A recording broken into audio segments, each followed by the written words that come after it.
What's up, Hoopers? It's Murray. I'm here in Frederick, Maryland at Hood College, and you're tuned in for the first episode of Overlooked.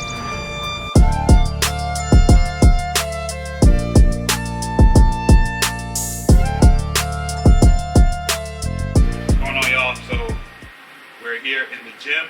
Here with Coach Dickman. How you doing, Coach? Good. Appreciate you having me. Of course. If you could share with everybody a little bit about your coaching philosophy and what you look to do with your players.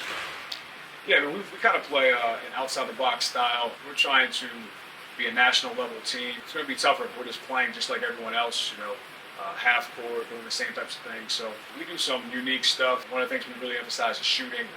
All of our guys in the court at all times can shoot the ball. So we can really spread the court out and force teams, defenses can really expand. And that opens the lane up as well. So, we're really big on taking all layups and threes. We really try to keep that lane open for backdoor cuts, curls, penetration, slip screens, whatever it may be. And then we just do a lot of kind of different stuff that most teams aren't used to guarding offensively. Just to try to make them have quick miscommunications and we can take advantage of it. So that's kind of our philosophy. We play fast, we spread it out, we take a ton of threes, obviously. Defensively, we press the whole game. Play a lot of zone, really try to get a lot of deflections. So that's kind of, in a nutshell, how we operate from a playing style standpoint. So it would be safe to say that you're looking for guys who can shoot, looking for guys, high IQ guys who know how to play without being robots and stuff like that. What would you say, in your opinion, is a misconception about Division III basketball that has a lot of kids thinking that if they don't go D1, then they fail? Yeah, I think that's very big error in judgment. If anyone goes to watch a high-level Division III game, I think their opinion will change pretty quickly. There are bad Division III teams, and there are guys that go and they're just a number on a Division III roster, maybe. But it's guys that are on high-level Division III teams are really good players. A lot of guys think if I didn't go D1, D2, I'll just go D3, and that's probably not. You're probably not going to be very successful. You don't just go D3 and just make a big impact. Every now and then we'll have leading intramural scorer come to a tryout, which we had a few times 4 or 5 years ago, and they realized quickly it's a very different ballgame than intramural. So, I think for high school athletes, you've got to be open to everything. Especially nowadays with the transfer portal, it's so big, the COVID fifth year. I mean, if you don't have offers in hand, you should be open to every single level of college basketball. So, the more doors you can open for yourself, the more options obviously you're going to have. So that'd probably be my recommendation. But it is. The best Division III teams are better than the low Division I teams. And, I'll say that's on my deathbed. That's a no-brainer with me. Yeah, you guys have this year's champion here, right? I had Randolph Macon in the building. How was that game? We did. We actually played them tough. So about 10 minutes left in the game, they pulled away. I think they beat us by about 20. So I was disappointed at the time because I thought we could play them a little tougher. But then when they won the national championship by 30, looking back on it, I wasn't as disappointed. I was like, maybe we were better than I actually thought. So but that's good. I mean, they're a very well-coached, physical, skilled team. Don't make hardly any mistakes. So that was a good test for us. Right off the bat early in the season. One that we probably weren't, ready for at that point. I would have liked to play them maybe a little later in the season. Just kind of see how we matched up at that point. But yeah, they're coming back up next year as well for our tip-off tournament. So it'll be enough. They lose their point guard, which will really hurt them. But they got Buzz. Yeah, okay. They got plenty of reinforcements, so they won't be hurt for talent. All right, and you yourself, y'all actually made the tournament this year. Y'all won the conference tournament. Congratulations on that. Appreciate it. And y'all made the tournament yourselves. How was that experience? It was awesome.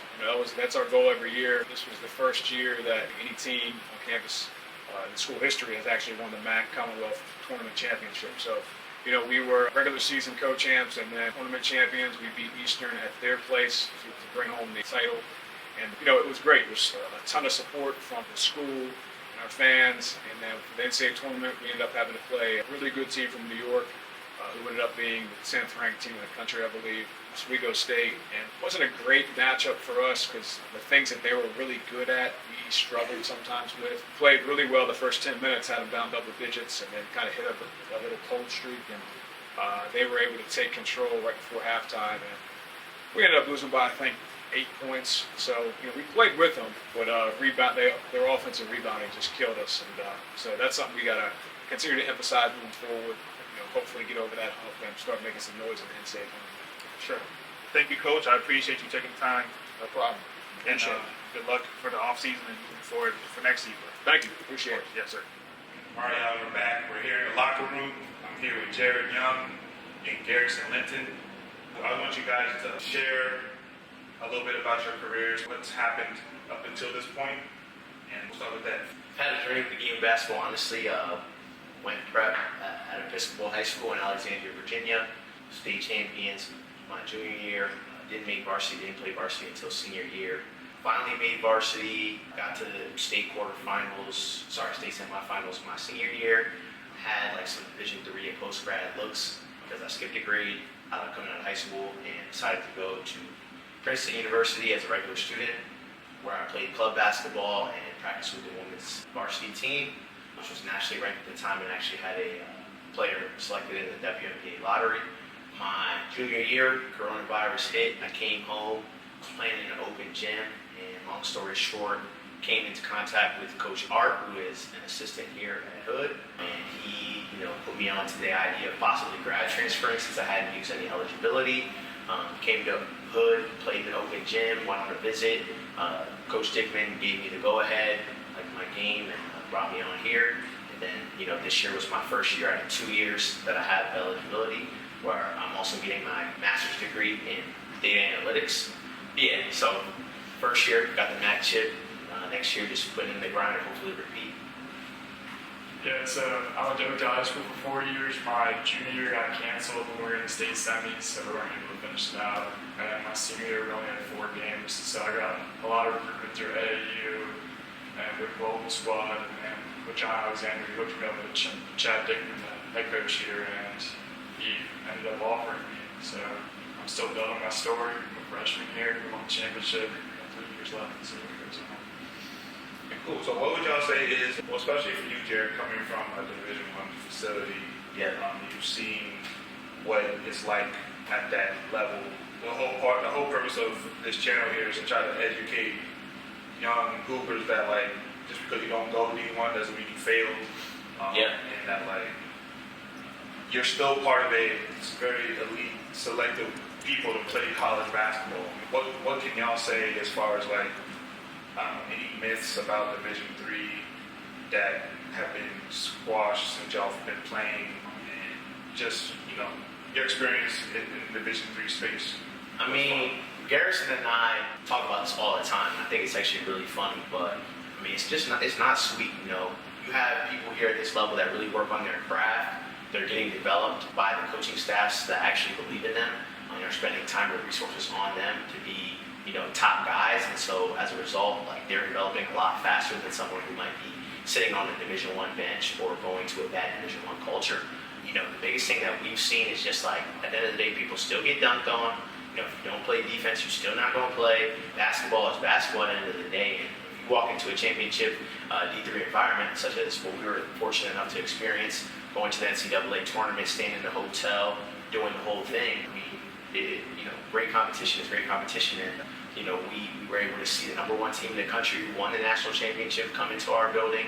We were able to play in front of a packed house, and at the end of the day, the game is a beautiful game at every level. And I think one thing that gets overlooked a lot about D3 is just that, if you go to the right environment and you're really placed in a situation that's set up for you to succeed, you'll probably get more out of it than if not, depending on just at the end of the day, the grind and craft that you put in.